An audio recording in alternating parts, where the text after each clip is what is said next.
Everyone, आज का जो हमारा टॉपिक है वो है नल्स्ट इक्वेशन।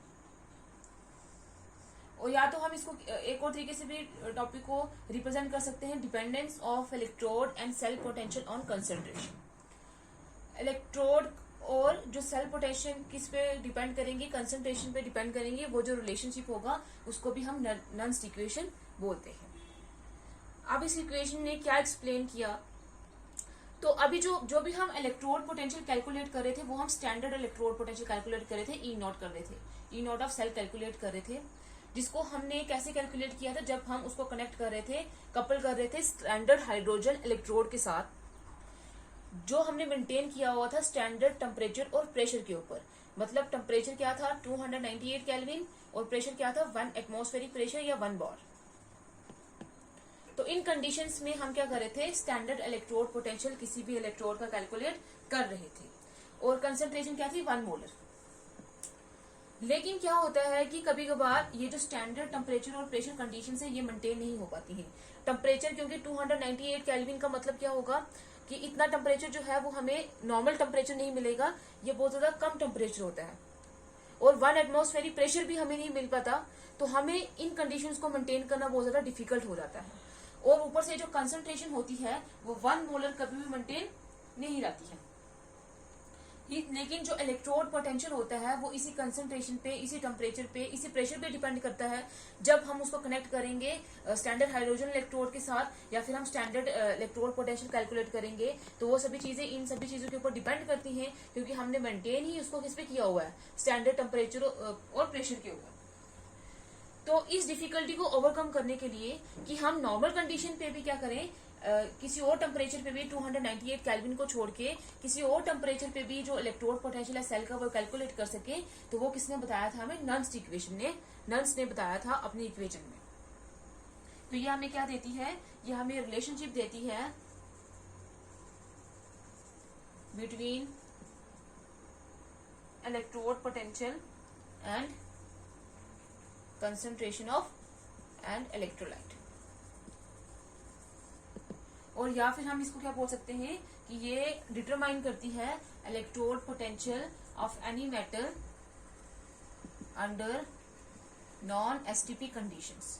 नॉन एसटीपी कंडीशन का मतलब जब स्टैंडर्ड टेम्परेचर और प्रेशर कंडीशन नहीं होंगी, उस पे भी किसी भी मेटल का इलेक्ट्रोड पोटेंशियल कैलकुलेट करने में ये हेल्प करती है।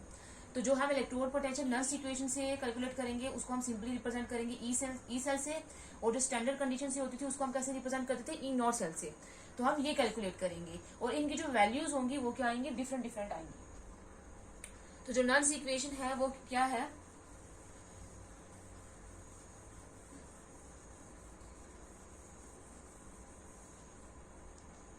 जो इलेक्ट्रोड पोटेंशियल होगा सेल का वो किसके बराबर होगा, E cell standard electrode potential minus 2.303 RT upon NF log of concentration of product upon concentration of reactants. ये है हमारे पास नल्स्ट इक्वेशन। अब इसको हम डिराइव करते हैं।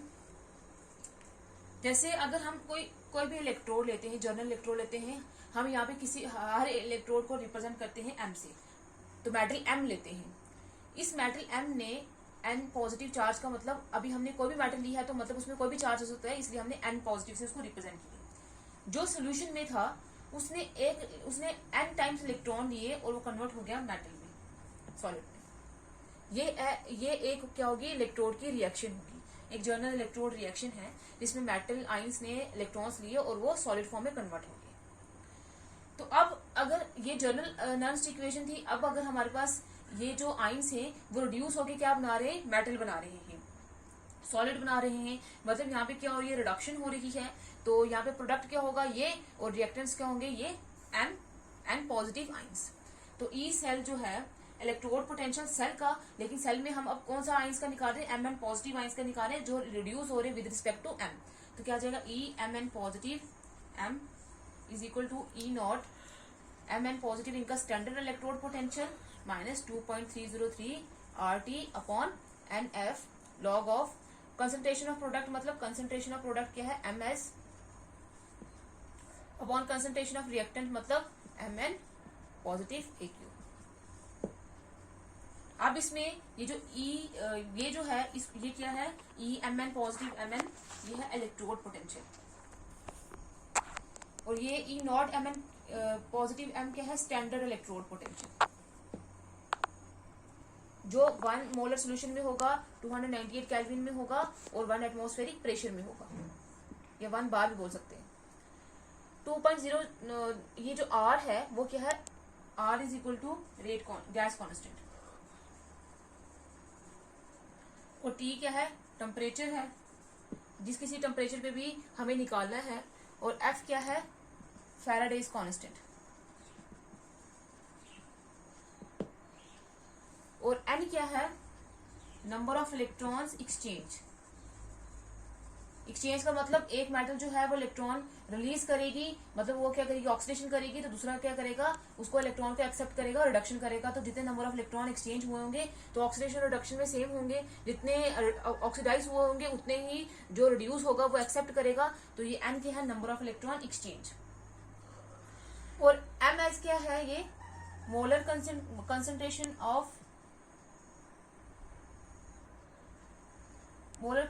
ऑफ प्रोडक्ट, मतलब मेटल ले सकते हैं, और Ml पॉजिटिव क्या है, मोलर कंसंट्रेशन ऑफ आयंस। अब इस इक्वेशन को अगर हम R की वैल्यू यहाँ पे पुट करेंगे और फैराडेज कांस्टेंट की वैल्यू पुट करेंगे, या फिर जो हमने टेम्परेचर लिया है उसकी वैल्यू पुट करेंगे। सपोज करते हैं कि हमने टेम्परेचर ले लिया है कितना, 25 डिग्री सेल्सियस। सो यहाँ पे जो टेम्परेचर होता है स्टैंडर्ड कंडीशन का वो होता है 273 केल्विन, लेकिन अगर हम टेम्परेचर लेते हैं 25 डिग्री सेल्सियस का, तो तब उन कंडीशंस में मतलब 298 केल्विन का 25 डिग्री सेल्सियस बराबर होता है 298 केल्विन की। तो अगर हम इनकी वैल्यूज पुट करते हैं, R की वैल्यू क्या होती है 8.314, और टेम्परेचर तो हमने ले लिया 293 केल्विन, और फैराडेज कांस्टेंट की वैल्यू होती है 9600 500। तो अगर हम पुट करेंगे तो क्या आ जाएगा, N positive M is equal to E nought Mn positive M minus 2.303 into 8.314 into में टेम्परेचर कितना लिया 298 अपॉन N इंटू में 96500 log of MS solid upon Mn positive 8।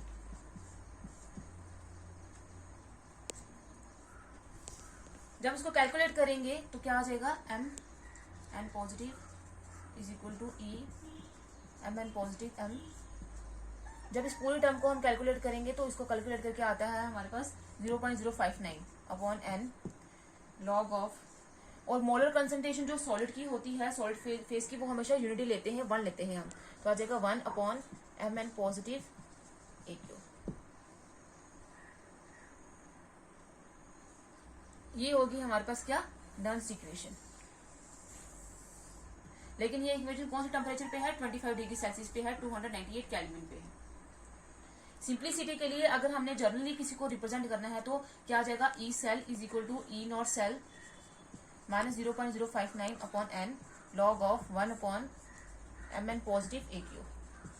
या क्या कोई भी किसी भी, क्योंकि अभी हमने यहाँ पे मेटल ले ली थी, अगर हमने मेटल ली है जनरली रिप्रेजेंट करें तो नल्स इक्वेशन को हम ऐसे रिप्रेजेंट करेंगे। और ये मैथमेटिकल रिप्रेजेंटेशन है जो इलेक्ट्रोड पोटेंशियल और कंसंट्रेशन के बीच में क्या दे रही है, रिलेशनशिप दे रही है। अब इसमें हमने एक चीज पढ़ी है, वो है फैराडेज कांस्टेंट। तो फैराडेज कांस्टेंट क्या है वो हम पहले देखते हैं।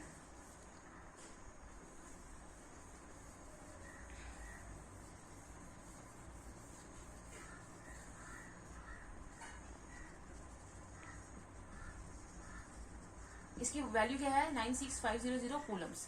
कूलम है तो मतलब क्या है, यह चार्ज है, क्योंकि कूलम यूनिट किसके होते हैं, चार्ज के यूनिट होते हैं। तो 1 फैराड किसके बराबर होता है, charge present on 1 mole of electron. 1 mole of electron के ऊपर जो चार्ज होता है वो 1 फैराड के बराबर होता है, और 1 मोल का मतलब कितना है, 6.023 इंटू 10⁻23 इलेक्ट्रॉन्स। 1 मोल के अंदर इतने इलेक्ट्रॉन्स होंगे, उनके ऊपर जो चार्ज होगा वो 1 फैराड के बराबर होता है। तो एक इलेक्ट्रॉन के ऊपर चार्ज कितना होता है 1.6 इंटू 10⁻⁻19 कूलम। तो 6.022 जो 1 मोल के अंदर है उनके अंदर कितना चार्ज हो जाएगा,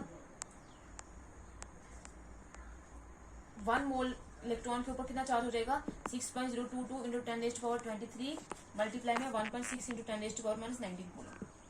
तो जब इसको हम कैलकुलेट करेंगे तो ये आ जाएगा 96348 और इसको हम राउंड ऑफ करके कितना लेते हैं 96500 कूलम। तो ये होता है फैराडेस कांस्टेंट जिसकी वैल्यू क्या होती है 96500 कूलम के बराबर।